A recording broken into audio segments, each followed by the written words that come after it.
que son tres medios principales para la santificación, ¿no? Que son la vida de oración,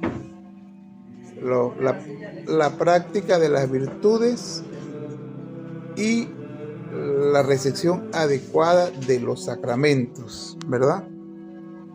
Entonces lo que vamos a hacer ahora, vamos a hablar un poquito de la oración, como una introducción general para en la próxima jornada vamos a entrar de lleno en los grados de oración. Yo solo voy a hablar un poquito aquí de una introducción a cómo debe ser la oración.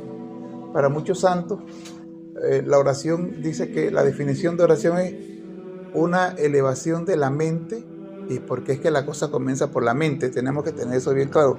Dios para eso nos dio la inteligencia, no para quedar en un espíritu de que todo es razonado, sino que por ahí entra, ¿no? A través de la meditación es que entra Dios a uno, ¿verdad? Por eso la oración tiene que ser con una atención actual. Es decir, yo tengo que pensar en quién es. Para que haya auténtica oración, yo tengo que pensar, estar atento de con quién estoy hablando y de lo que le estoy diciendo. Por eso la oración espontánea es buena, porque la oración espontánea me lleva a mí a estar atento a lo que estoy diciendo, cuando es de corazón, ¿verdad? Entonces, así es. Entonces, la elevación, dicen los santos, de la mente a Dios, ¿no? Para alabarle y glorificarle. Miren, la elevación de la mente a Dios, lo que estamos diciendo es lo mismo. Todo entra por la inteligencia. La elevación de la mente a Dios. ¿Para cuál es el fin de la vida cristiana? Alabarle y glorificarle. Eso es lo más importante, porque es que si yo no pienso lo que estoy diciendo y a quien se lo estoy diciendo, yo soy un loro que simplemente estoy repitiendo. Es decir, por ejemplo, cuando rezamos el rosario o el Padre Nuestro, cualquier oración ya compuesta por otro, en este caso, por ejemplo, el Ave María, esto ya lo sacamos de la memoria. Nosotros tenemos 4 sentidos internos. Yo hablé ahora de los sentidos externos, ¿no? Ahora, en nuestro cerebro tenemos 4 sentidos internos: la imaginación, la memoria, el sentido común y la autoestimativa. Entonces, en la memoria guardamos lo que nos hemos aprendido. Hay una memoria sensitiva que es por donde entra la información, que entra a través de lo que sentimos.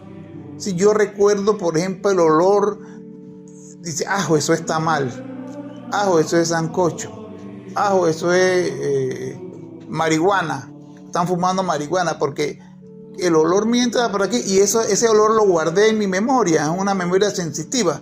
Pero está la memoria intelectiva, que es por lo que ha entrado por mi inteligencia. Sí, por el sentido del oído, ¿no? Pero está en la memoria intelectiva porque yo no puedo recordar una suma, tengo que verla, ¿sí? Entonces, yo aprendí a sumar y a restar y eso lo tengo en mi memoria. Igual las oraciones repetidas. El Ave María, yo lo tengo en la memoria. El Padre Nuestro lo tengo en la memoria intelectiva. Pero ¿qué pasa? Si yo de la memoria no paso la oración aprendida a la inteligencia, que es la potencia intelectiva, yo no la paso, sino que la paso directa a la memoria, a la boca, y yo estoy, como dice Santa Teresa de Jesús, como el loro. O sea, no estoy pensando, porque el loro no tiene inteligencia, él no piensa. El loro tiene memoria sensitiva, y él pasa lo que él aprendió cuando escuchó a la boca, y él repite. Pero nosotros no somos loros, nosotros tenemos inteligencia. Entonces, con la inteligencia nosotros tenemos que pensar en con quién estamos hablando y lo que le estamos diciendo. Entonces, si yo paso de la memoria a la inteligencia, lo que estoy diciendo, la Ave María o el Padre Nuestro, y cuando sale de la boca, yo estoy orando. Si yo no lo paso por la inteligencia y no estoy atento con quien estoy hablando y lo que le estoy diciendo, dice Santa Teresa, que pasa de la memoria a la boca, y dice Santa Teresa. Santa Teresa es tan asertiva, a mí me encanta por eso. Dice, es puro meneo de boca, dice. Meneo de labios. Y eso nos pasa a todos, en el rosario, en muchas cosas. Entonces nuestro deber, lucha, porque a todos nos pasa, a mí me pasa, es tratar de volver a concentrarme, volver a pensar con quien estoy hablando y lo que le estoy diciendo. Y ahí vamos, poco a poco uno va, ¿no? Porque nosotros tendremos a distraernos. Acuérdense, la memoria, pero del otro lado está la imaginación, la loca de la casa. Entonces, ella, mientras tú estás rezando, ella viene y comienza a actuar, y a veces el diablo también juzga, el diablo tira el dardo en la imaginación para que tú te distraigas. Entonces tú tienes que tratar de desear eso y de nuevo usarle. Por eso en la oración la imaginación juega un papel importante. Santa Teresa decía que a la imaginación hay que darle imágenes santas. Si tú cierras los ojos y con la imaginación tú te imaginas a Dios, por ejemplo, mi oración en mi casa es eucarística. Yo me cierro mis ojos y yo pienso y recuerdo el Santísimo, cuando yo estuve la última vez en el Santísimo expuesto en la custodia, y de la imaginación lo saco porque lo tengo grabado en mi imaginación. Entonces yo uso de la memoria, lo paso a la imaginación y lo paso a la inteligencia. Entonces yo trato de siempre estar orando ante Jesús sacramentado. Los Viernes Santos o Cuaresma ante la cruz, por ejemplo, Jesús crucificado, etcétera, ¿no? Yo siempre oro Jesús aquí, en el centro, al lado la Virgen María y San José del otro lado. O sea, yo pienso en las personas con que yo estoy hablando. Hay que darle, dice Santa Teresa, imágenes santas. Estoy hablando, esto es sencillo, para que esto sea oración. O sea, la inteligencia tiene que utilizarse en la oración con estos dos sentidos. Si yo hago eso y estoy pensando con quien estoy hablando y que lo que estoy diciendo, sacando la de María o el Padre Nuestro, por ejemplo, a la inteligencia y proporcionando una imagen santa a la inteligencia, yo me concentro. Como dice Teresa, lo demás es meneo de labios, meneo de bocas. Entonces, pero para que haya oración profunda tiene que entrar la voluntad. Y es por eso que Santa Teresa dice que orar es tratar de amistad o también de amor, estando muchas veces a solas, viene que no un ratito, ni una vez, muchas veces a solas con quien sabemos que nos ama. Entonces la oración, además de un diálogo intelectivo, ahora claro que el afectivo viene por consecuencia. Si yo oro con la inteligencia, como le estoy diciendo bien, y me concentro y pienso en Dios y en la Virgen, y entonces eso poco a poco va a bajar a mi voluntad. Y yo voy a sentir el afecto de Dios en la voluntad. Y para los santos, el fin de la oración, fin inmediato, ¿no es? La excitación del alma. Ellos hablan de la palabra excitación, que es sentir, ese mismo, sentir el afecto, ¿no? Porque ahora con esta excitación, bueno, ya vemos que este tipo habló de que el orgasmo de la pasión, ¿no? O sea, no hablamos, aclaro por si acaso, ¿no? Es la excitación espiritual, o sea, es los afectos en la voluntad, la potencia afectiva. Y uno se va llenando. Uno debe comparar, bueno, cuando yo recé rosario distraído, no sentí nada. Ahí perdí media hora. Pero cuando yo estoy pensando, eso es la oración. Es un diálogo intelectivo y luego afectivo. Cuando las personas si uno ora bien, y uno va avanzando, cuando la persona llega a los grados más altos de oración sobre todo la oración de quietud más profunda, porque ahora hablo de los grados, ¿no? Esa oración cada vez es más afectiva, es menos intelectiva. La persona lo que siente es amor, y hay como una expresión, es amarse, es sentir el amor, es solo amar, sentir amor. Entonces llega el momento en que, por eso es que pasan de ahí a la oración de unión y llegan al éxtasis, porque cada vez es más fuerte, ¿no? Pero para poder allá yo tengo que orar como es debido, desde el principio. Entonces, ¿esto qué nos lleva? A los famosos 9 grados de oración. El primer grado de oración es la oración vocal. Y ya yo aquí hablé ahora mismo de la oración vocal, ya lo dije. La oración vocal es abrir la boca, orar con la boca. Como ahora rezamos la coronilla, rezamos el rosario, oramos espontáneamente, es utilizar la boca. Siempre va a haber en la vida oración vocal. Cuando nos reunimos, cuando vamos a la iglesia, cuando rezamos el rosario, la liturgia es oración vocal. Hay gente que no responde nada, ¿no? Y la oración vocal siempre, pero para que realmente sea oración, tiene que reunir el requisito de lo que lo acabo de decir. Dice Santa Teresa que tenemos que tener atención en la oración. Como ya les dije, ¿no? ¿Con quién hablo? Lo que les estoy diciendo. Y además de la memoria, para que tú sepas, de la imaginación, pones ahí una imagen santa de Dios o de la Virgen, no sé, para que tú estés concentrado, ¿no? Entonces ya puedes, si lo haces en tu oración personal, pues no hay vocal, pero si es en grupo o en la iglesia, es oración vocal. Esa es la oración vocal. Eso ya lo expliqué aquí, el principio realmente lo dije. Entonces, el segundo grado de oración, mire que siempre la inteligencia entra. Alexis, dijiste que había 4 pasos. Era la imaginación, la memoria, el sentido común y... Estos son los 4 sentidos internos y la autoestimativa. Los 4 sentidos internos, sentidos. Son 4 membranitas que están en el cerebro. ¿Ok? Entonces, el segundo grado de oración es la oración de meditación. La oración de meditación, la definición es la aplicación razonada de la mente, o sea, del entendimiento, a una verdad sobrenatural para convencernos de ella, amarla y ponerla en práctica con la ayuda de la gracia. Es decir, es aplicar, ese es el segundo grado de oración, la inteligencia a una verdad sobrenatural, que puede ser bíblica o puede ser una oración compuesta. El credo es maravilloso para meditarlo. A esa verdad sobrenatural, para convencernos de ello. Miren la definición, convencerme de ello, ese es el problema, ¿no? Esa verdad me va a vencer a mis máximas mundanas y humanas, para convencernos de esa verdad sobrenatural, amarla y ponerla en práctica con la ayuda de la gracia. Yo no voy a explicar aquí los pasos de la meditación, eso lo vamos a ver después. Voy a mencionar el tercer grado, que es la oración afectiva. ¿Cuál es la potencia efectiva del alma? Tenemos 2 potencias. La tercera, la oración afectiva. ¿Cuántas potencias tenemos en el alma? 2 potencias. La voluntad. ¿Y cuál es la voluntad de potencia? Afectiva. Entonces, la tercera oración es oración afectiva. Eso quiere decir que en el segundo grado, o sea, hay una predominación de la inteligencia. En el segundo grado yo tengo que utilizar la inteligencia meditando la verdad. Y hay gente que no medita nada. Parecen como locos.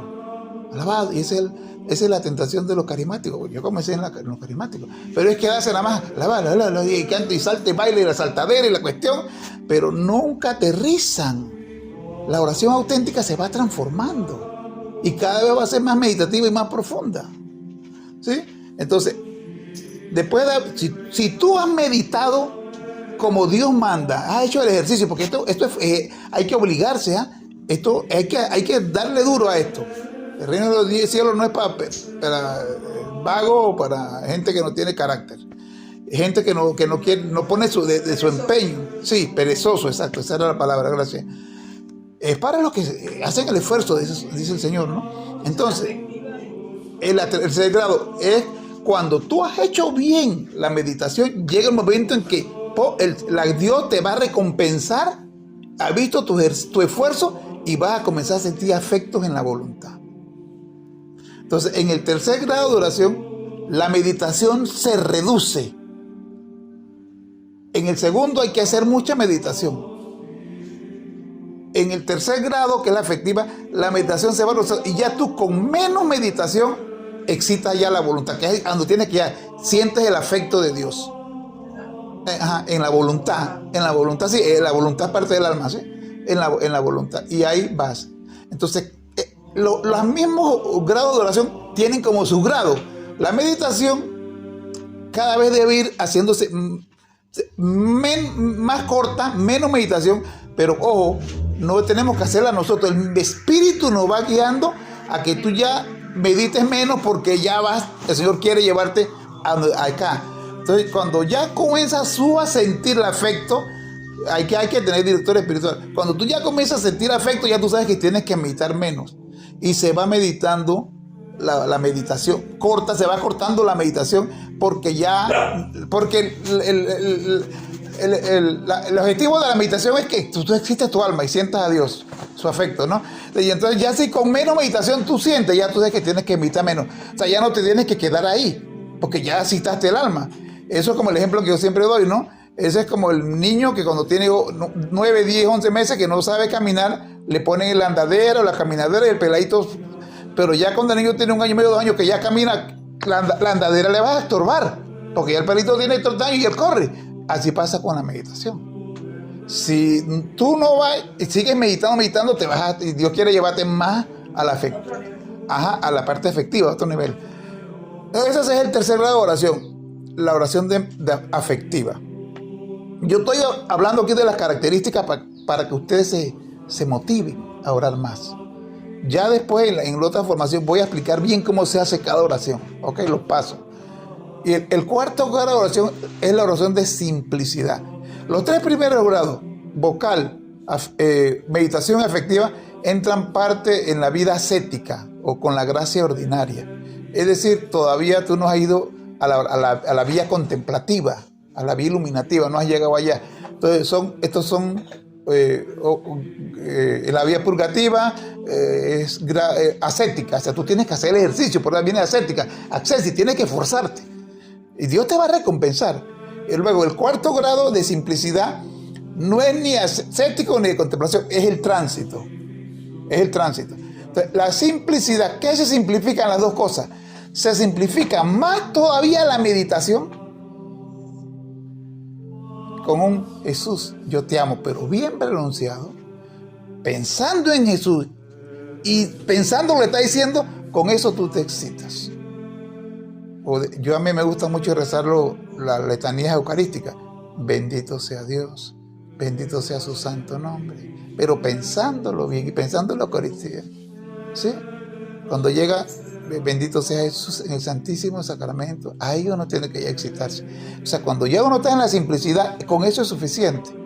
Ya no tienes que ir a tanta meditación bíblica, pero ya Dios ha hecho el trabajo. Después lo voy a explicar cuando hable de la meditación, los fines de la meditación. Entonces ya la afectiva, entonces ya se reduce la meditación y los afectos también se reducen. Ya no está diciendo alabado, gloria, bendito, sino que es un Jesús te amo. Se reduce el afecto, pero es más profundo el afecto. Y hay más paz, más profundidad. Pues hasta aquí todavía no hay oración de contemplación infusa. Esa es contemplación adquirida o natural. Tú estás contemplando, porque aprendan esto. Siempre que se habla de contemplación, es ejercicio de la inteligencia. O sea, tú contemplas con la inteligencia. Contemplar es pensar con Dios, en Dios. Tú puedes meditar el trono de Dios. A mí me gusta también eso. Pensar en el trono de Dios, en la vida en Alá, en los santos, no sé. O en tu interior, como ya sabemos, la inhabitación de Dios. Estás tú solito, porque en tu inhabitación estás solo tú, ¿ah? No hay más nadie ahí, solo tú. Ni siquiera está la Virgen María y San José. Ellos están afuera, pero no están dentro de ti. En el alma solo Dios está.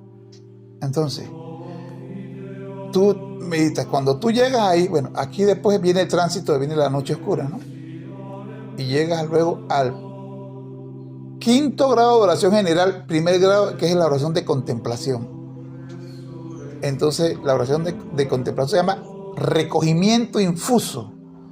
Recogimiento infuso, donde ya no es que tú a través de tu ejercicio de oración, de meditación, generaste en ti la gracia, el afecto, excitaste el alma, sino que sin tú hacerlo, Dios es el que viene. Esos son los dones del Espíritu Santo. Recuerda que yo le dije que los dones los maneja Dios. Las virtudes, tú oras con las virtudes, en tu oración ascética, haciendo el ejercicio. Pero el Espíritu Santo, cuando Él ve que ya tú has hecho lo que tienes que hacer, porque Dios recompensa, entonces tú puedes tener 20, 30 años en la iglesia, y si no estás en contemplación es que no has hecho lo que tienes que hacer, y Dios no te ha podido recompensar. Pero hay gente que en 10 años han llegado, están en contemplación. Entonces viene el recogimiento infuso. Es una gracia diferente a la otra, porque infusa significa que Dios te infunde. Tú no lo generas con ninguna meditación ni con nada. Tú puedes hacer y todo lo que tú quieras y nunca puedes sentir oración de contemplación infusa, porque eso lo genera Dios. Ajá. Entonces, pero el recogimiento infuso solo inunda la inteligencia, la voluntad no.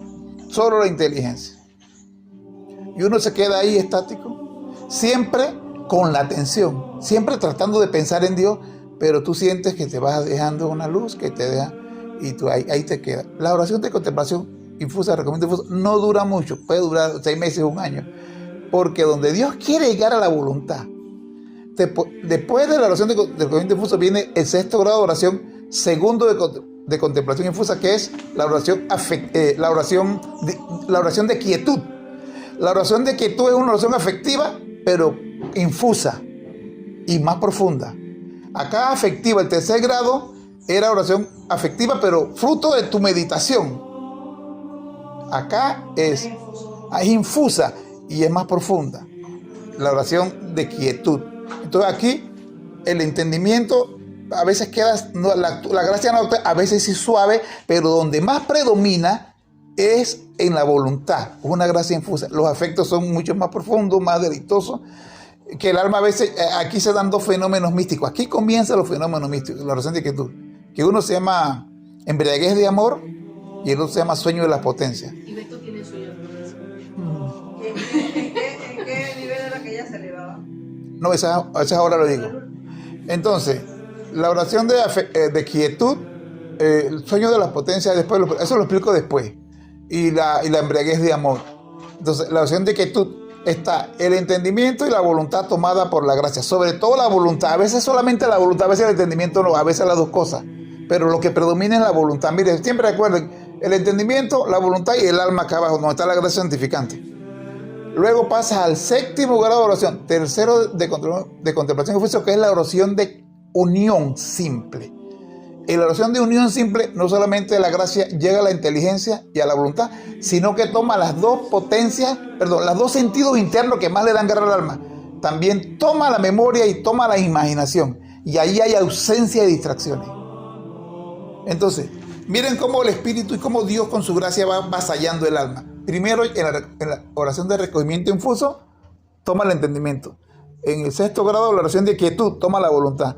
Y en la oración de unión simple, imaginación y memoria. Entonces tiene tomado tanto la inteligencia, tanto el entendimiento, tanto con la imaginación y la memoria, como las potencias del alma. O sea, no solamente toma el alma, sino estas 2 partes que son físicas, pero están dentro, en el cerebro. Y ya el alma no se puede distraer, porque la memoria está tomada por Dios. No se puede meditar. Y la imaginación no te puede distraer porque está tomada por Dios. Entonces, allí, esa se llama oración de unión simple, y ahí comienza el alma a crecer, y cada vez es más fuerte, porque en la oración de unión simple y en todas las oraciones, la gracia actúa, y ya vas a tener oración de unión siempre, y entonces la memoria y la imaginación están tomadas, pero entonces Dios comienza a potenciar cada vez más el alma, a la voluntad, y la va profundizando, la voluntad. Y después aumenta tanto la fuerza que la oración, ya el hombre ya no, nada más que entra en la oración de unión extática, donde la gracia es tan fuerte, siempre tomada los 2 sentidos internos, imaginación y memoria, pero donde la gracia está actuando tan fuerte, y aquí en la oración, donde se dan las heridas de amor, en la oración de unión, las llagas de amor, heridas de amor, que fue cuando Santa Teresa vio que un ángel le tiró un dardo, ¿no? En la voluntad.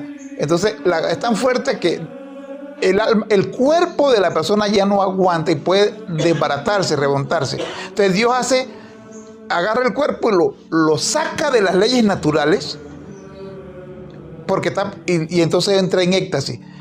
El éxtasis es que la persona queda fuera de sí. Éxtasis es fuera. Éxtasis significa que está fuera del estado.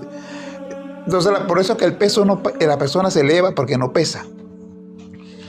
No siente, tú la puedes a Santa Catalina de Siena, cuando estaba en éxtasis, una tipa un día para probarla le metió una aguja en el dedo fuerte, así, y salió sangre, ya, nada, no sentía nada. Cuando salió del éxtasis, no aguantaba el dolor en el pie, y hubiera metido 2 cocorronas a esa vieja atrevida. Entonces, el cuerpo no siente nada, y el éxtasis, la persona, el peso sube el cuerpo porque no pesa y no siente. Entonces hay un éxtasis místico, que eso es después lo explico bien, eso es un fenómeno místico. Y ahí está el éxtasis carismático, que es lo que tienen los videntes. Cuando ellos ven a la Virgen, quedan desconectados de acá, pero eso no es por virtud de su santidad, sino porque es un carisma, éxtasis carismático. Ellos no tienen que ver con su santidad. Entonces, y después que pasan la oración de unión extática, Viene la otra noche el sentido, con la noche del espíritu, que después explico eso también. Esa es otra cosa que tengo que explicar. Y llegan a la unión transformante, cuando están unidos a Dios y el alma ya fue transformada y fue sanada. Totalmente, ya ahí están impecables. La oración y el crecimiento en la oración tiene que ver con la santidad. O sea, eso ya es, la iglesia lo ha reconocido ya oficialmente, que los grados de oración de Santa Teresa, que es lo que yo le he dicho aquí, tienen que ver con más santidad.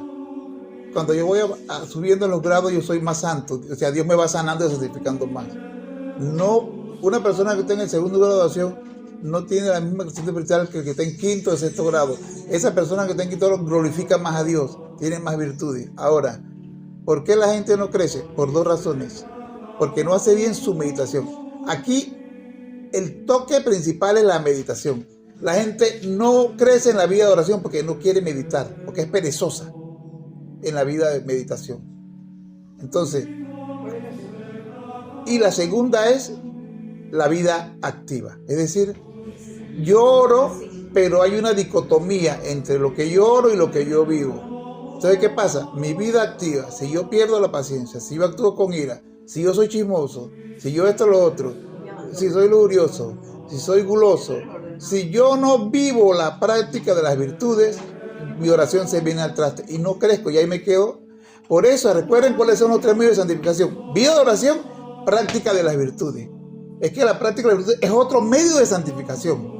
Entonces, ¿qué pasa? Si yo no practico la virtud, y aquí no tiene que ver el estado de vida, usted puede ser cura, monja, sacerdote, bombero, policía, casado. Si usted es humilde y usted vive lo que ora, usted se santifica. Es decir, no es excusa de que yo estoy trabajando duro, de que a mí me toca duro. O sea, eso no es excusa.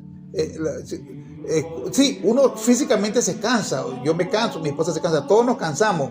Eso es otra cosa. Pero una cosa es cansarse físicamente y otra cosa es estar cansado por estar preocupado, por estar afanado. Sí, porque a veces el cansancio es doble. El estrés más es por las preocupaciones de la mente. Entonces, ¿qué pasó? Si yo oro y yo me encanta el chisme y no lo supero, no voy a crecer. No crezco. Entonces, ¿qué pasa? Esos son pecados veniales deliberados. ¿Y qué pasa ahí? Yo me privo de gracias actuales que Dios me va a dar, después cuando explique bien las gracias actuales, para que yo crezca. Porque la misma oración es una gracia actual. Es decir, Dios me da la gracia de que yo ore bien. Yo se debo pedirle a Dios. Es una gracia de ellos por no vivir, entonces después yo no puedo orar. Y no puedo practicar más virtud. Entonces, yo tengo que casar la vida de oración con la vida activa. Dicen los santos que para poder tener un amor efectivo, tengo que tener un amor afectivo. El amor afectivo es la oración. Pero aunque tenga un amor afectivo y no tenga un amor efectivo en la vida activa, no sirve. Tienen que casarse esas cosas. O sea, en otras palabras, si yo no me convierto, no voy a crecer. Pero ese es la hora que hago. Sí, exacto. Puedo rezar 50 rosarios, confesarme todo lo que yo quiera, ir al Santísimo, pero si yo no cambio en mi vida activa, ahí voy a estar ahí toda la vida. Ahí entra la voluntad. Sí, ahí entra la voluntad. Entonces quedo ahí pues enredado, ¿no? Y el otro medio son los sacramentos, que es un auxilio extra de Dios para que yo cuando me equivoco me levante. Pero entonces acuérdense que la confesión tiene un propósito de enmienda y dolor de pecado. Entonces cuando yo no tengo nada de eso, pues yo puedo estar ahí, y hay gente en la iglesia, 1000 años en la iglesia y más viejo que Matusalén, y no crecen. Perdón. Pero tengo que casar la vida de oración con la práctica de virtud, que es la vida activa. Y no es que yo no soy un pecador, y Dios sabe que yo, según mi estado de vida, Dios no le va a pedir a una persona que tenga oración de unión, una persona que tenga oración afectiva, ascética, que practiquen la misma virtud. No, Dios sabe. Pero hay que diferenciar es cuando yo no me quiero convertir a cuando yo no puedo convertirme. Ahí es donde viene la diferencia, bueno, lo explico de una vez, entre el pecado venial deliberado y el pecado venial por fragilidad. El pecado venial deliberado, la palabra deliberado viene de libertad. Es decir, yo pude haberlo evitado, pero lo quise hacer, utilicé más mi libertad. El pecado venial por fragilidad es que Yo no quería, pero no lo pude evitar porque soy débil. Entonces el pecado venial deliberado no hay ni siquiera que hay que repararlo. Cuando tú cometes un pecado venial deliberado es que tú te quisiste llenar la boca de hablar mal de esa persona. Eso te llenó. Tú tienes que repararlo cuando te confiesas. Pero el pecado venial por fragilidad no tienes que repararlo porque Dios sabe que tú no pudiste y tú querías. Entonces una cosa es que tú quieres pero no puedes y otra cosa es que tú puedes pero no quieres.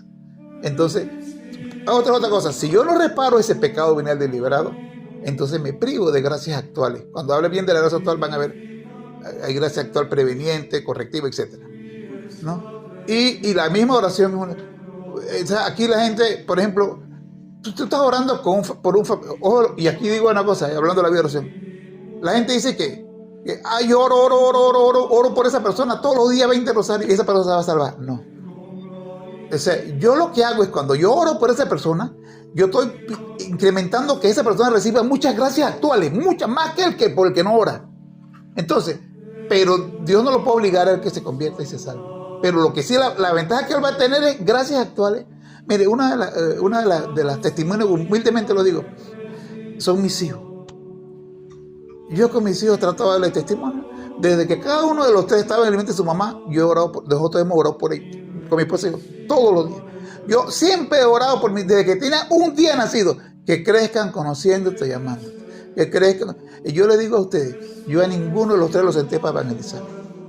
Cuando yo miré para allá, estaban buscando a Dios, rezando el rosario, confesándose una vez a la semana. Ana María ayuna pan y agua.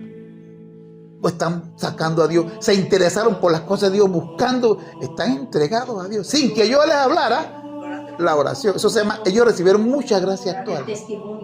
Sí, pero sobre todo la gracia actual, que Dios le da por orar por ellos. Entonces, en la oración se impretan o se consiguen las gracias actuales para otra persona, pero y también para mí. Entonces yo tengo que responderle a mi esposa, la vida activa con la vida de oración. Ahí es donde viene el problema. Ahora, Dios sabe que me voy a equivocar. Por eso en su misericordia tiene el sacramento de la confesión. Pero Él espera que uno también ponga su esfuerzo. O sea, Dios sabe, a Dios nadie lo engaña. Dios sabe que cuando yo quiero pecar, pues. Él sabe cuando yo no puedo evitarlo. ¿Ven? Ahí está la diferencia. Bueno, vamos a dejarlo hasta aquí.